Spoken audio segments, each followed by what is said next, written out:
हमने ये 4 पर्चे को उल्लेखित किया हुआ है। पहले वो प्रश्न बोलेगा, फिर एक पर्चा चुनेगा, वो जो पर्चा चुनेगा उसकी वो बात इस पर्चे में छपी मिलेगी। और रुकिए, ये 4 लोग हम नहीं बुलाएंगे। आपके सोचने से पहले चीजें घटित होंगी। आपके लिए जो सबसे अच्छा है वो अपने आप आपके साथ हो जाएगा। आपके यहाँ कोई गुरु का चित्र रखा है जी, चटक गया है, चटक गया है जी, उसको अलग कर दें। तो अगर आपका चित्त थोड़ा भी सचेतन हो गया तो न सिर्फ किसी विचार को कहीं और पहुंचाने की आपकी क्षमता, बल्कि और कुछ भी भेजना भी संभव है। क्या हम अभी इन सभी लोगों को ये सिखा सकते हैं? सैद्धांतिक रूप से हाँ। दोस्तों, इस वीडियो में आगे सदगुरु आपको बताने वाले हैं कि भारत में किस तरह से योगी कहीं दूर स्थित किसी जगह के बारे में कैसे सब कुछ बता देते थे, कैसे वे दूर से ही अपने शिष्यों तक अपना संदेश पहुंचा देते थे।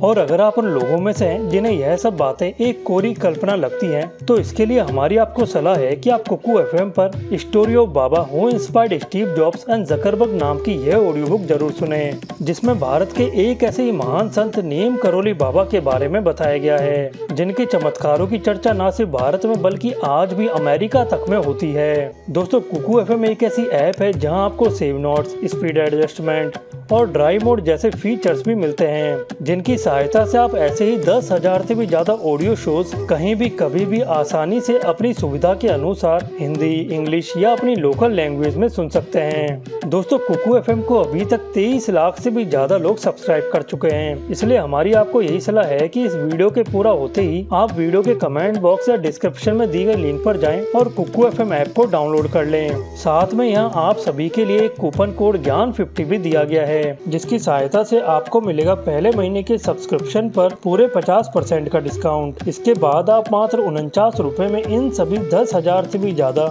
ऑडियो शोज को सुनने का आनंद ले सकते हैं। तो दोस्तों, चलिए अब सदगुरु जी से जानते हैं कि कैसे भारत के महान योगी और सिद्ध पुरुष दूर से ही सब कुछ जान लेते थे, जो कि आज भी विज्ञान के लिए एक बड़ी पहेली है। ये सिर्फ दिमाग की बात नहीं है। दिमाग या अंग्रेजी शब्द माइंड का मतलब आमतौर पर सिर्फ विचार प्रक्रिया से होता है। विचार प्रक्रिया आपके दिमाग का सबसे ऊपरी हिस्सा है। मेरे ख्याल से यूरोपीय विचारों के कारण हमने विचार को कुछ ज्यादा ही महत्व दे दिया है। योगिक विज्ञान में हम इसे कोई महत्व नहीं देते कि आप अभी क्या सोच रहे हैं और महसूस कर रहे हैं, क्योंकि आप आखिर क्या सोच सकते हैं? आपने जो जानकारी इकट्ठा की है, आप बस उसे रिसाइकल कर रहे हैं। इसका कोई खास नतीजा नहीं आएगा। जो भी आपके दिमाग की सतह पर है वो घूमता रहता है, उसका कोई फायदा नहीं है। अभी आप जो सोच रहे हैं वो दिमाग की सतह है। दिमाग के और गहरे आयाम भी हैं। संस्कृत भाषा में दिमाग की अलग अलग अवस्थाओं का वर्णन करने के लिए कई सारे शब्द हैं, लेकिन दिमाग का एक पहलू है। समय की कमी के कारण मैं बाकी चीजों को छोड़ रहा हूं। दिमाग का एक पहलू है जिसे हम चित्त कहते हैं। चित्त दिमाग की सबसे अंदरूनी परत है, जो उस चीज के साथ आपको जोड़ता है जिसे हम चेतना या कॉन्शियसनेस कहते हैं। अगर आपका चित्त जागरूक हो जाए, अगर आप अपने चित्त पर जागरूकता के साथ एक हद तक नियंत्रण पा लें, तो आप अपनी चेतना तक पहुंच सकते हैं। हम जिसे चेतना कह रहे हैं, ये वो आयाम है जो न तो भौतिक है, न इलेक्ट्रिकल है और न इलेक्ट्रोमैग्नेटिक है। ये भौतिक से अभौतिक आयाम का एक बहुत बड़ा परिवर्तन है। एक अभौतिक आयाम ही अस्तित्व का आधार है। अभौतिक की गोद में ही भौतिक घटित होता है। भौतिक एक छोटी सी घटना है।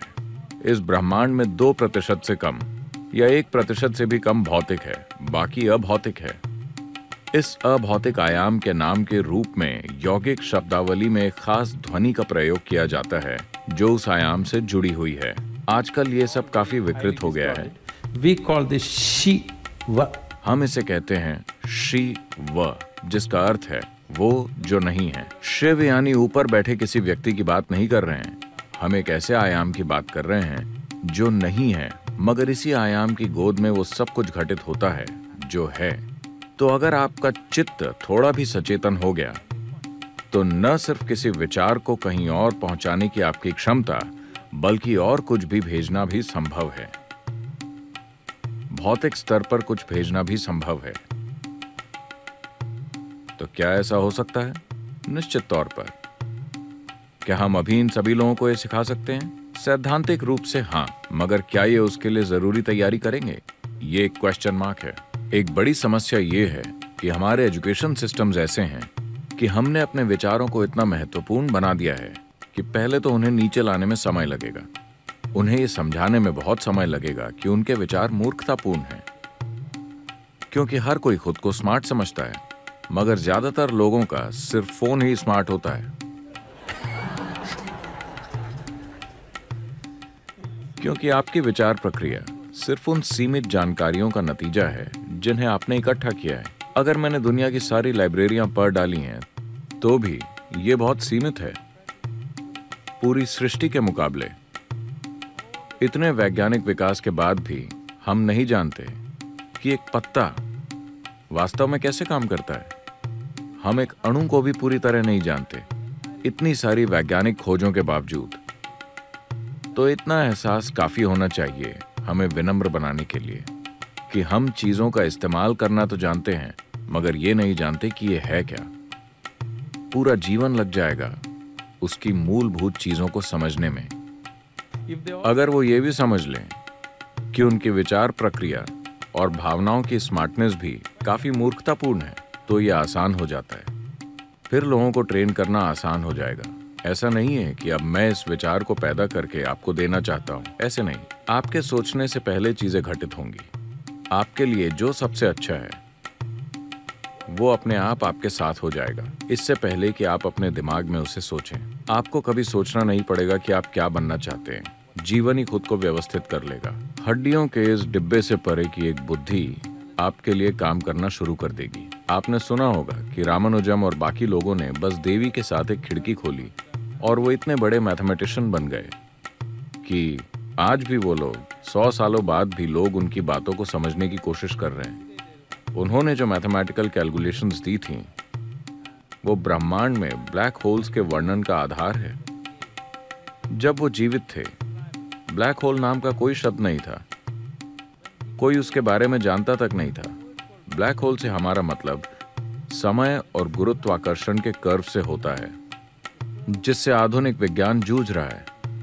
उन्होंने उसके लिए मैथमेटिकल बैकग्राउंड दिया। जैसे जैसे वो कर्व बढ़ता है, भौतिक अस्तित्व अनस्तित्व बन जाता है। तो योग का अर्थ भी यही है। आप इस कर्व को इस तरह घटाते हैं कि जो बड़े पैमाने पर भौतिक होता है वो अभौतिक बन जाता है। अभौतिक होने के बाद समय और स्थान कोई महत्व नहीं रखते। जब समय और स्थान की समस्या न हो तो कम्युनिकेशन सहज ही हो जाता है। दोस्तों, आशा करते हैं कि आपको यह वीडियो जरूर पसंद आई होगी। अगर आप आगे भी ऐसी और भी वीडियोस देखना चाहते हैं तो हमारे इस चैनल को सब्सक्राइब करना ना भूलें। और अगर आप अपने ज्ञान को इसी तरह से हर दिन बढ़ाना चाहते हैं तो अभी वीडियो के कमेंट बॉक्स या डिस्क्रिप्शन में दी गई लिंक पर जाएं और कुकू FM ऐप को अपने मोबाइल में इंस्टॉल कर लें। धन्यवाद। स्वस्थ रहें, खुश रहें। जय श्री कृष्णा।